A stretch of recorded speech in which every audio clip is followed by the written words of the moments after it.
Hello, YouTube. This is Keith Kevin Ken. How you doing? How you doing? Hope you're doing well. It is Tuesday, January 31st, 2017.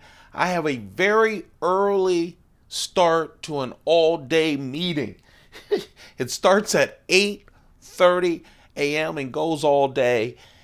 And I was wondering, what would I do? Do I do a, a dump, a deconstruction later in the evening, or do I just get up early, throw what I'm going to put in my pockets on my desk, and do it early? So this must be the earliest pocket dump No, I've done some earlier, but it's one of the earliest pocket dump deconstructions that I've done before I run off to work, not late, but early. So let's talk about what I'm putting into my pockets. Obviously, I'm at a meeting, so it's a little bit different. I even debated whether to take my flask or not. And it would have been almost a year that I hadn't had a flask, but I decided to take it anyway. A lot of friends are there. They like the flask. I'm taking it anyway. So let's talk about the carry and the knife that got away. Again, it's a meeting, so I figured get a little snazzy. I have the classic Rolex Datejust.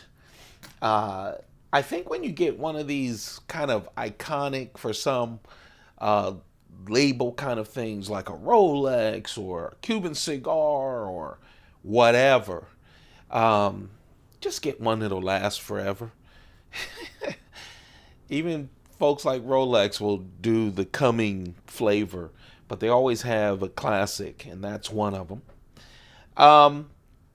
The cigar today, talk about a classic from Cuba, the Trinidad. The Trinidad for a lot of years was the Cuban state cigar, you know, when people would come in, even before the ban, when a lot of tourists would go there from the U.S., but diplomats and stuff would have a Trinidad. Just a wonderful smoke, real nice smoke from Cuba.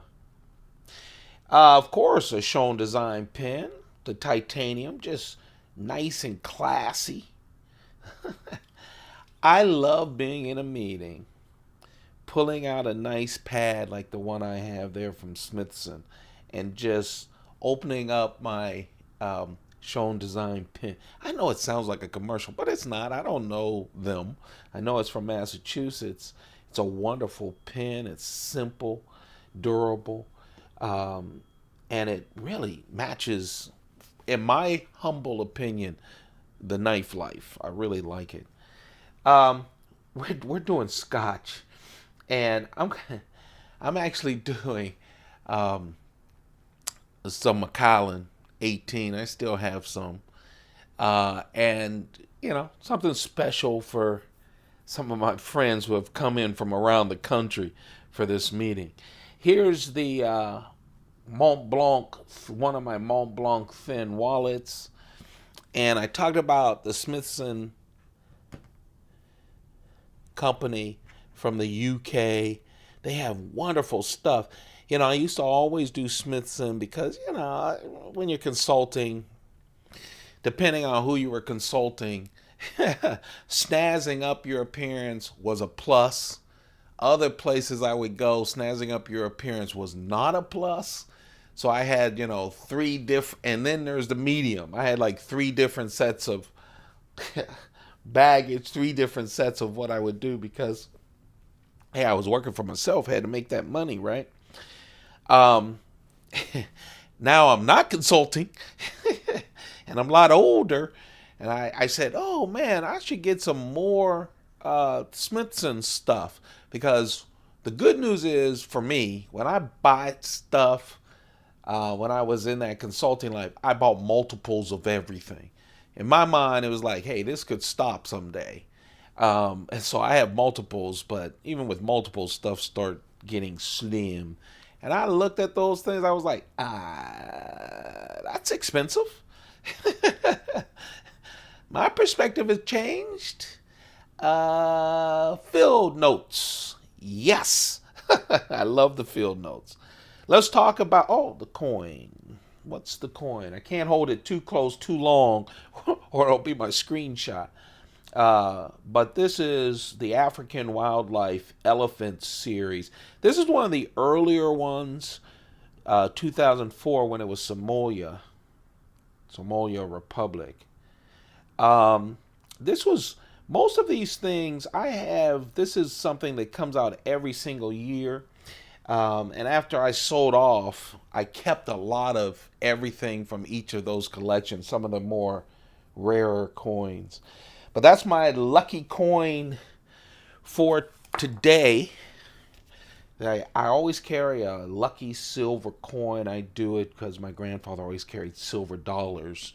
Obviously, that was actually, it had to be after 1964.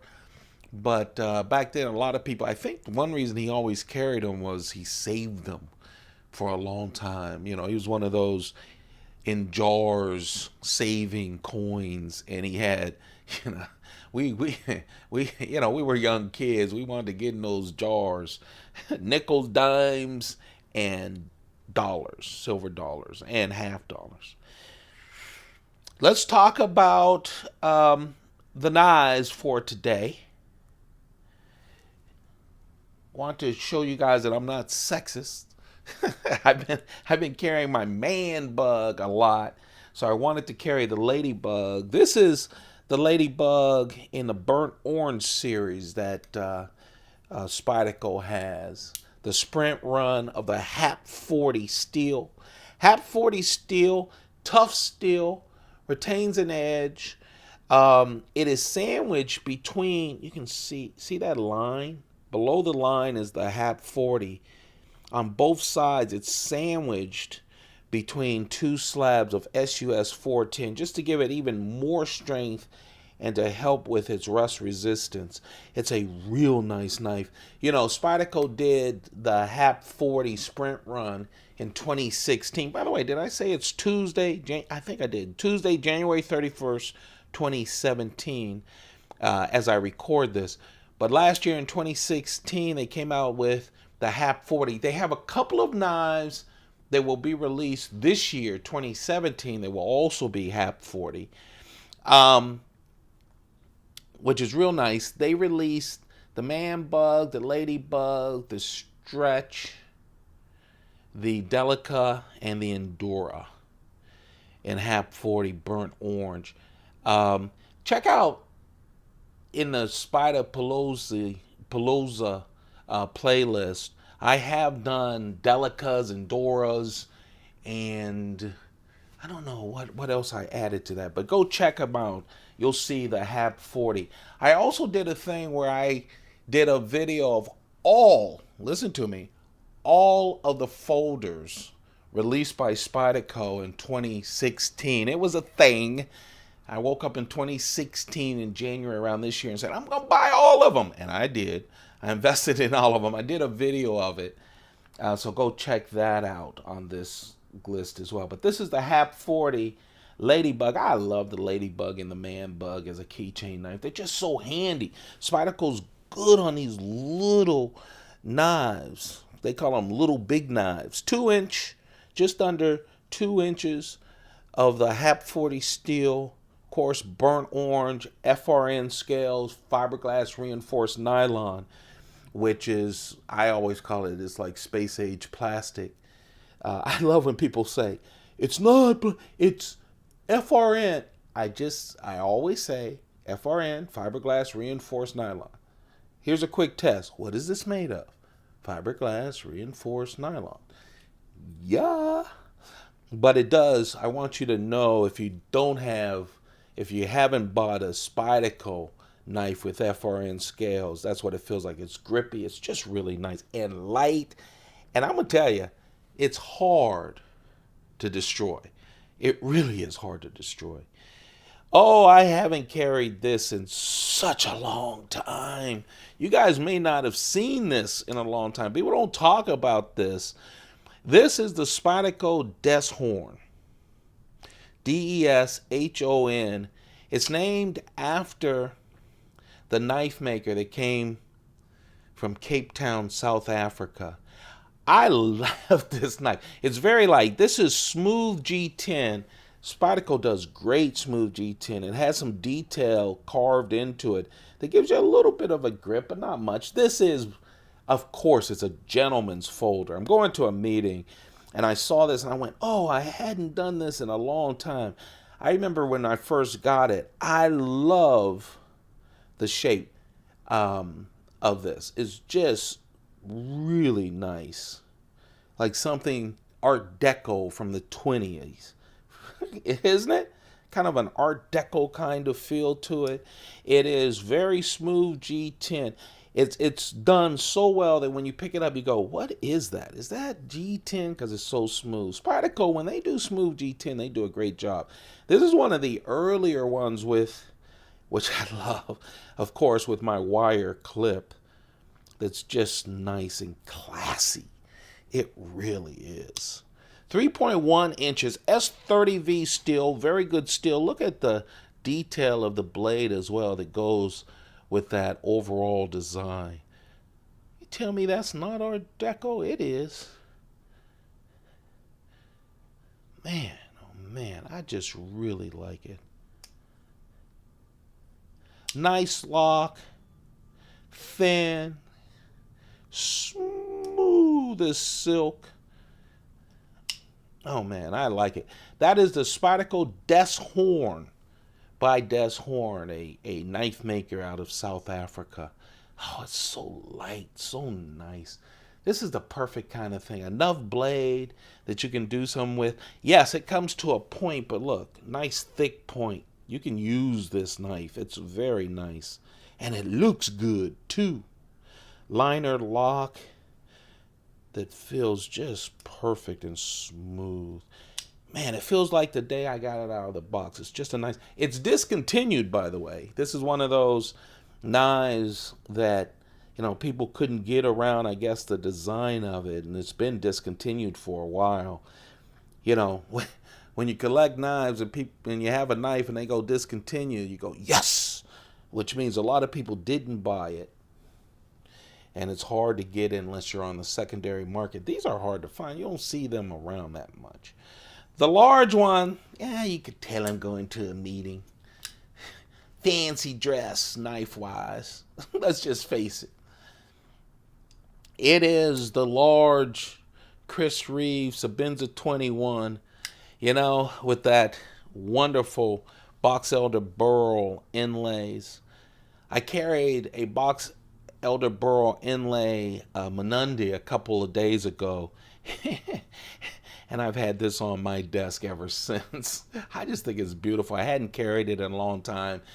With the Menundi, I said, oh man, the inlays are so beautiful. And man, aren't they beautiful? It's so beautiful that Chris Reeve introduced 4 new wood inlays and kept the box elder Burl. The only one he kept. You can still get all of these available. They're not all sold out, the old woods, but oh man, I'm really loving it. I always have. Of course, what Chris Reeve does when he has the wood inlays, he puts it on polished titanium, 2 on the front, 1 on the back, and of course polished all around the scale, but leaving that lock and the clip bare titanium. I like that. I like it. You know, don't polish that. That's for work. This for show. Obviously, it's all titanium. And unlike, as I was saying, unlike the Menundi before, where I just kept it satin, here I went all out. I did the ladder Damascus as well. I'm like, hey, you're going to get a big showpiece knife from Chris Reeve. You might as well save a little bit and go fancy blade steel as well. Ladder Damascus. It just looks nice. Makes me feel like I'm going to a meeting. Makes me feel like I'm fancy. There you have it. That's the pocket dump deconstruction. Thumb it up. Go crazy. Have some fun. I have a playlist of pocket dump deconstruction since we're doing these things every single day. Every single day. Even when I'm leaving early, we do it, okay? So go check out the playlist. Thumb it up, share it. Thumb it up means like it. Share it, and of course, subscribe. Still, more than double the people who watch these videos haven't subscribed than have. So go ahead and subscribe. We're trying to reach a 2,000 subscriber goal. At that time, I'll give away two Spyderco knives, new knives. At least one will be a limited edition sprint run. Those are the knives. I'm going to take pictures. Oh, I didn't take pictures.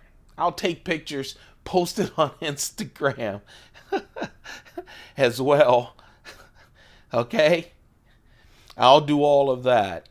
Instagram is just like this YouTube channel, at Keith Kevin Ken. But you know what? This ain't Instagram. This is the YouTube channel, The Knife That Got Away. Instead of the death's horn, I was thinking, yesterday I pulled this out, thinking about carrying it today. This is the Sage 5, the newest of the Sage series. Just released towards the end of 2016.